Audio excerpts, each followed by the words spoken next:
So last week we started by pouring the footings and stubbing up the rebar, and today we're working on stacking the blocks as well as fitting the rebar with 1.5 inch pieces of PVC, so that once all the block is stacked, from the top of the block we slide in the vertical rebar. And because you can't twist tie the stubbed up vertical rebar with the vertical rebar that's in the form, we use these PVC pieces that you'll see in the footing, and they keep the two vertical rebars together.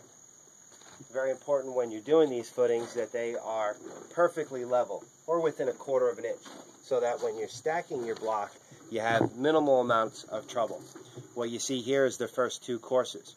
We stack the first 2 courses all the way around to determine if there's any low spots or high spots, and then we shim or cut the block accordingly.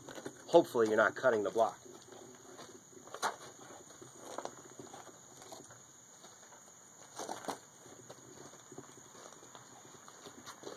Once everything looks like it's perfectly level, and we do that using laser levels and sight transoms, then we glue the block down to the concrete using a standard spray foam.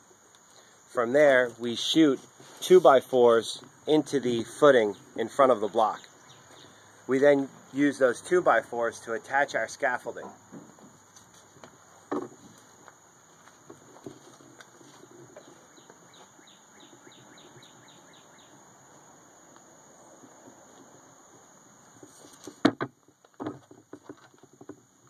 As you see with the ladders, you also need access from both sides of the wall during construction. So you got to figure on being able to get manpower from one side to the other, as well as tools and supplies.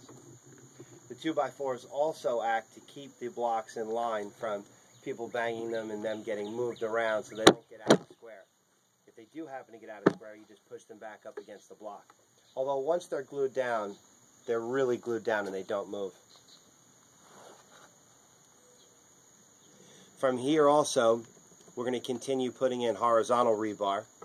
This particular edition is being stacked 6 courses high.